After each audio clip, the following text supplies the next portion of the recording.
नमस्कार प्रिय विद्यार्थियों। आज हम अभिव्यक्ति और माध्यम पुस्तक के महत्वपूर्ण प्रश्न जो है वो पढ़ेंगे। वो पढ़ें उससे पहले हम अपनी बात को इस विचार के साथ शुरू करेंगे कि हम वो नहीं जो वक्त के सांचे में ढल जाएंगे। हम वो नहीं जो वक्त के सांचे में ढल जाएंगे, हम वो हैं जो वक्त के सांचे बदल जाएंगे। अभिव्यक्ति और माध्यम पुस्तक के बारे में हम पढ़ेंगे, इसके महत्वपूर्ण प्रश्न पढ़ेंगे। अभिव्यक्ति का सबसे अच्छा माध्यम होता है अखबार। अखबार को पत्र भी कहा जाता है। तो इससे संबंधित तीन शब्द जुड़े होते हैं। अखबार से पत्रकार, संपादक और संवाददाता तीन जुड़े होते हैं। तो पहला प्रश्न है कि पत्रकार के कितने प्रकार होते हैं, उनके नाम क्या हैं। पत्रकार के कितने प्रकार होते हैं, उनके नाम क्या हैं, ये एक महत्वपूर्ण प्रश्न है। तो पत्रकार तीन प्रकार के होते हैं। पत्रकार के तीन प्रकार जो हैं उनके नाम भी हमें पता होना चाहिए। तो पूर्णकालिक पत्रकार, अंशकालीन पत्रकार और तीसरा है फ्रीलांसर पत्रकार। पूर्णकालिक पत्रकार एक ही अखबार से पूरी तरह से जुड़ा हुआ रहता है। अंशकालीन पत्रकार जो होता है वो एक ही अखबार में अपना कम टाइम देता है, यानी अंशकाल के लिए वो जुड़ा रहता है। और फ्रीलांसर पत्रकार को स्वतंत्र पत्रकार भी कहते हैं। और ऐसे पत्रकार एक अखबार से नहीं बल्कि 4 या 5 अखबारों से या अनेक अखबारों से जो है वो जुड़े हुए रहते हैं, यानी वो फ्री रहते हैं, स्वतंत्र होते हैं। तो ऐसे पत्रकारों को स्वतंत्र पत्रकार भी कहते हैं। पत्रकार का जो कार्य होता है उसे पत्रकारिता कहा जाता है। पत्रकारिता कितने प्रकार की होती है और उसका कौन से प्रकार का प्रश्न सबसे अधिक आता है। पत्रकार का कार्य पत्रकारिता। पत्रकारिता में नेट पत्रकारिता, जिसको वेब पत्रकारिता भी कहते हैं, इंटरनेट पत्रकारिता भी कहते हैं, इसका प्रश्न सबसे अधिक परीक्षा में आता है और आने की संभावना है कि भाई नेट पत्रकारिता किसे कहते हैं। इंटरनेट पत्रकारिता जो होती है उसी को नेट पत्रकारिता या वेब पत्रकारिता कहते हैं। ई अखबार जो होते हैं, ई अखबार जिनको हम किसी साइट पर पढ़ सकते हैं या फिर हम उसको गूगल पे पढ़ सकते हैं या स्मार्टफोन में या लैपटॉप में या डेस्कटॉप में ही पढ़ सकते हैं, जिसको ई अखबार जो होता है उससे जुड़ी पत्रकारिता वेब पत्रकारिता होती है, नेट पत्रकारिता होती है। एक होती है खोजी पत्रकारिता। खोजी पत्रकारिता में क्या होता है कि सार्वजनिक जो कार्य होते हैं उनके अंदर जो अनियमितता होती है, भ्रष्टाचारी होती है, उसकी जांच पड़ताल की जाती है। इसको वैज्ञानिक पत्रकारिता भी कहा जाता है। खोजी पत्रकारिता को वैज्ञानिक पत्रकारिता भी कहा जाता है। एक होती है वॉचडॉग पत्रकारिता। वॉचडॉग पत्रकारिता में जो सरकार की योजनाएं होती हैं, सरकार के कार्य होते हैं, उनमें जो भ्रष्टाचारी या धांधली होती है उनकी जांच की जाती है और उसका पर्दाफाश किया जाता है। पीठ पत्रकारिता होती है। पीठ पत्रकारिता में झूठी अफवाह की न्यूज होती है, युवा पाठक को आकर्षित किया जाता है। आरोप प्रत्यारोप की न्यूज होती है, प्रेम संबंधी न्यूज भी इस पत्रकारिता में होती हैं। ऐसी पत्रकारिता अक्सर पीले पृष्ठ पर प्रकाशित होती थी, इसलिए इसको पीठ पत्रकारिता कहा जाता है। एक होती है पेज 3 पत्रकारिता। पेज 3 पत्रकारिता के अंदर क्या होता है कि इस पत्रकारिता में सभी वर्ग के पाठकों को आकर्षित किया जाता है और इसमें जो फिल्मी दुनिया की न्यूज है, अमीरों की पार्टियां हैं या जो बड़े लोग जो हैं उनके इंटरव्यू से संबंधित न्यूज इनमें प्रकाशित की जाती है। तो पत्रकारिता के 5 प्रकार हैं। नेट पत्रकारिता जो सबसे महत्वपूर्ण है, खोजी पत्रकारिता, वॉचडॉग पत्रकारिता, पीठ पत्रकारिता और पेज 3 पत्रकारिता।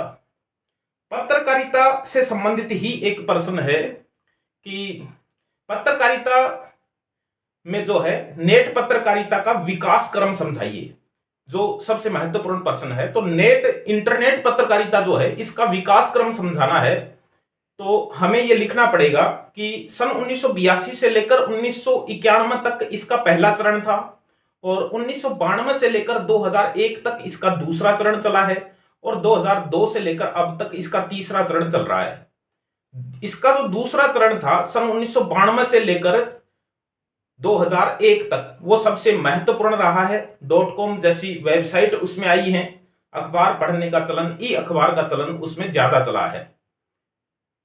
पत्रकारिता से ही एक जुड़ा है कि भाई समाचार लेखन जुड़ा है, कि अखबार में समाचार छपता है तो समाचार कैसे लिखा जाता है, समाचार के प्रमुख तत्व कौन से हैं, ये सबसे महत्वपूर्ण बात है।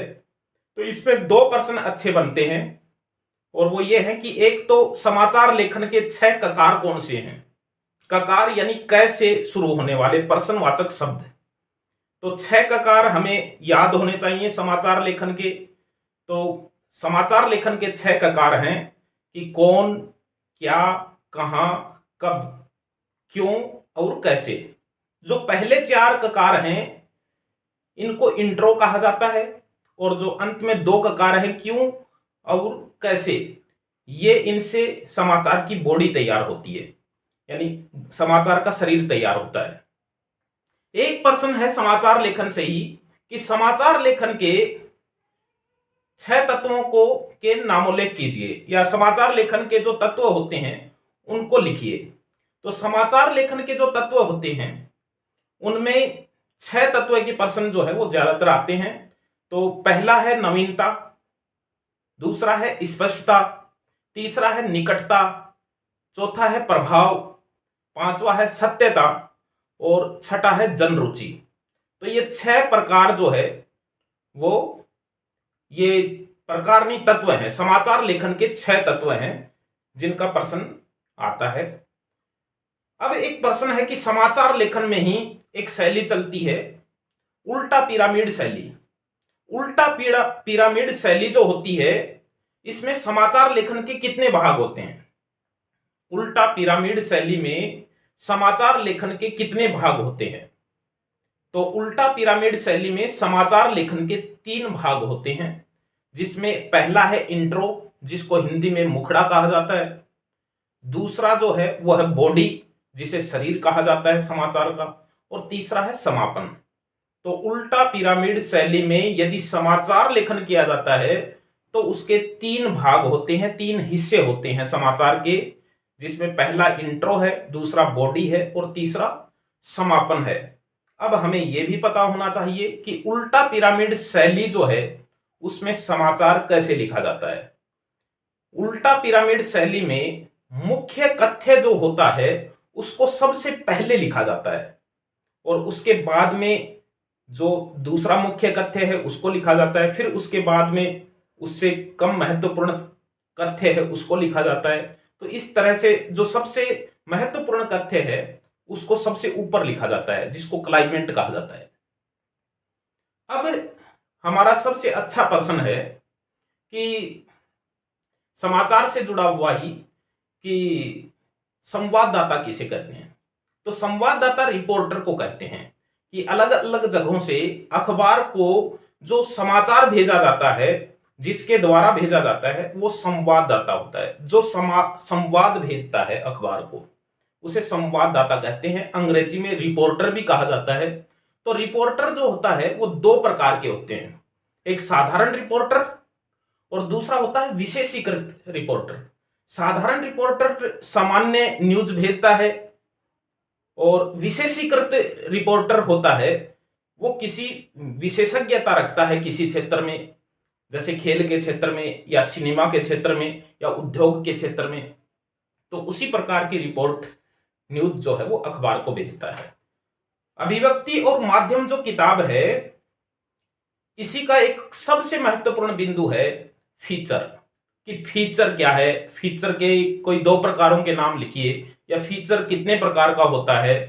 तो फीचर क्या है?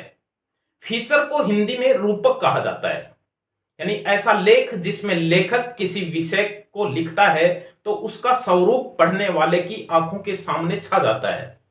या यूं कहें कि ऐसा लेख जिसे लिखता है तो लेखक जिस विषय पे लिखता है उसका रूप हमारी आंखों के सामने आ जाता है, फीचर कहलाता है।